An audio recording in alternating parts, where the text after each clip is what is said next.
Hello बच्चों, आज हम अपने लाए हैं क्लास 10th फिजिक्स का पहला चैप्टर, जिसमें आज हम पढ़ेंगे प्रकाश क्या है और प्रकाश के परावर्तन और परावर्तन के नियम।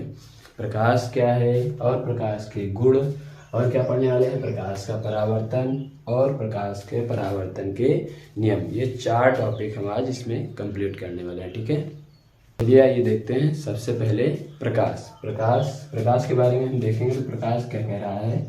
प्रकाश की परिभाषा बिल्कुल सीधी है और सिंपल है, आपको कुछ नहीं करना है, बस सीधे याद रखना है कि प्रकाश क्या है, एक प्रकार की ऊर्जा है। ये बहुत जरूरी है याद रखना, ठीक है, कुछ नहीं करना है, बस प्रकाश एक प्रकार की ऊर्जा है जिसकी सहायता से हम संसार की वस्तुओं को देख पाते हैं। ये याद रखना है कि कोई पूछे आपसे, कोई भी पूछे प्रकाश क्या है, तो आप सिंपल कहेंगे प्रकाश एक प्रकार की ऊर्जा है जिसकी सहायता से हम वस्तुओं को देख पाते हैं। वो प्रकाश स्वयं नहीं दिखाई देता, लेकिन उसकी सहायता से वस्तुओं को देख पा रहे हैं। ठीक है, तो जब कोई पूछेगा प्रकाश क्या है, तो सिंपल भाषा में आप कहेंगे प्रकाश एक प्रकार की ऊर्जा है जिसकी सहायता से हम संसार की किसी भी वस्तु को आसानी से देख पाते हैं। ठीक है, तो प्रकाश की परिभाषा आपको क्लियर हो गई होगी कि प्रकाश एक प्रकार की ऊर्जा है जिसकी सहायता से हम संसार की वस्तुओं को देख पाते हैं। ठीक है,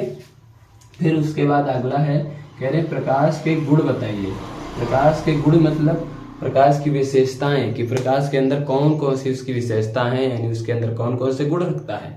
तो प्रकाश के गुण बताने के लिए आपको देखो, सबसे पहले अच्छे से क्या याद करेंगे, गुण जो इंपॉर्टेंट है। पहला है यह सीधी सरल ऋजु।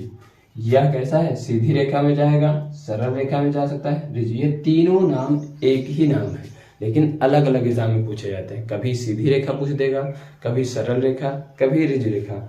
तो प्रकाश सीधी सरल ऋजु रेखा के रूप में गति करता है। कैसे कैसे, सीधी सरल और ऋजु। तो प्रकाश कैसे कैसे गमन कर सकता है, सीधी रेखा में जाएगा, सरल रेखा में जाएगा और ऋजु रेखा के रूप में गति करेगा। ये इसका क्या है, पहला गुण है। ठीक है, क्या करेंगे, प्रकाश सीधी सरल ऋजु रेखा के रूप में गति करता है। दूसरा पॉइंट कह रहा है प्रकाश की चाल सबसे ज्यादा कहां पर है, ये याद रखना है। प्रकाश की चाल निर्वात में सबसे अधिक होती है।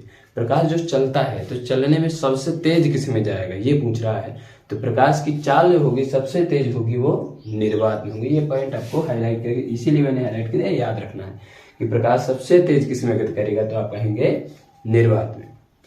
फिर अगला पॉइंट है, कह रहा प्रकाश की निर्वात में चाल कितनी होती है। तो प्रकाश की निर्वात में चाल याद रखना है 3 × 10⁸ मीटर प्रति सेकंड। 3 × 10⁸ मीटर प्रति सेकंड होती है। ये आपको याद रखना है कि निर्वात में चाल 3 × 10⁸ मीटर प्रति सेकंड होती है। ठीक है, अगला पॉइंट कह रहा प्रकाश की गति करने के लिए किसी माध्यम यानी माध्यम की आवश्यकता नहीं होती है, याद रखना है। प्रकाश गति करेगा जब, तो गति करने के लिए उसे कोई माध्यम नहीं चाहिए, बस जिस तरफ आप प्रकाश को भेजेंगे प्रकाश गति करेगा। तो प्रकाश को गति करने के लिए किसी भी माध्यम की आवश्यकता नहीं होती है। ये आपको ये हाईलाइट पॉइंट याद रखना है। ठीक है, फिर उसने कहा कि दृश्य प्रकाश की जो तरंग दैर्घ्य होती है वो कितनी होती है पूछिए, तो कहेंगे दृश्य प्रकाश की तरंग दैर्घ्य 3900 एंगस्ट्रॉम से लेकर 7800 एंगस्ट्रॉम होती है। 3900 एंगस्ट्रॉम से लेकर 7800 एंगस्ट्रॉम होती है। एंगस्ट्रॉम का मतलब होता है 10⁻⁻10। ये याद रखना है, एक एंगस्ट्रॉम में कितने होते हैं, 10⁻⁻10। तो 3900 एंगस्ट्रॉम से लेकर 7800 एंगस्ट्रॉम होती है। फिर कहेगा प्रकाश के चुंबकीय तरंगों के रूप में भी गति करता है।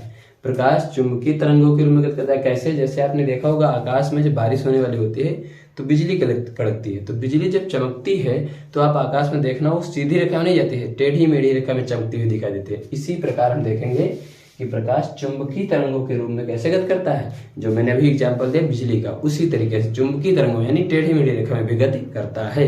ये आपको याद रखना है कि प्रकाश चुंबकीय तरंगों के रूप में भी गति करता है। फिर आगे है, कह रहा है प्रकाश स्वयं नहीं दिखाई देता है। प्रकाश स्वयं नहीं दिखाई देता, लेकिन उसकी सहायता से हम वस्तुओं को भी देख पाते हैं। प्रकाश स्वयं नहीं दिखेगा, उसकी सहायता से हम वस्तुओं को देख पाते हैं। ठीक है, फिर से देख लेते हैं एक बार। प्रकाश क्या है? एक प्रकार की ऊर्जा है जिसकी सहायता से हम संसार की वस्तुओं को देख पाते हैं। फिर कह रहा है प्रकाश के गुण बताओ, तो यह सीधी सरल ऋज रेखा के रूप में गति करता है। यह प्रकाश की चाल निर्वात में सबसे अधिक होती है और निर्वात में प्रकाश की चाल 3 × 10⁻8 मीटर प्रति सेकंड होती है और प्रकाश की गति करने के लिए किसी भी माध्यम की आवश्यकता नहीं होती है। दृश्य प्रकाश की जो तरंग दैर्घ्य है वो कितनी है? 39 एंगस्ट्रॉम से लेकर 78 एंगस्ट्रॉम तक होती है। प्रकाश चुंबकीय तरंगों के रूप में भी गति करता है और प्रकाश स्वयं नहीं दिखाई देता, लेकिन उसकी उपस्थिति से वस्तुओं को हम देख पाते हैं। तो पहला टॉपिक हमने कंप्लीट कर लिया है, प्रकाश क्या है और प्रकाश के गुण क्या है। ठीक है, आपको अच्छे से वीडियो देखते रहना है और अगर वीडियो पसंद आ रही तो लाइक और सब्सक्राइब कर लेना। ठीक है, चलो आगे बढ़ते हैं। आगे क्या है? प्रकाश का परावर्तन। अगली हेडिंग क्या है? प्रकाश का परावर्तन। ये पेपर में काफी पूछा जाता है, इंपॉर्टेंट है, याद रखे रहना है। तो प्रकाश के परावर्तन के लिए मैंने सबसे पहले एक पॉलिश लगा हुआ समतल परावर्तक पृष्ठ लिया है। समतल परावर्तक पृष्ठ है जिसमें पॉलिश मैंने लगाई और इस पर प्रकाश की किरण आपतित कराई है। प्रकाश की किरण आपतित कराई और आपतित करने के बाद यह टकराकर वापस चली गई, यानी परावर्तित किरण हो गई। तो परिभाषा क्या बनी? जब कोई प्रकाश की किरण समतल परावर्तक पृष्ठ पर पड़ती है, देखो पड़ गई, पड़ने के पश्चात उसी माध्यम में वापस लौट जाती है। कैसे?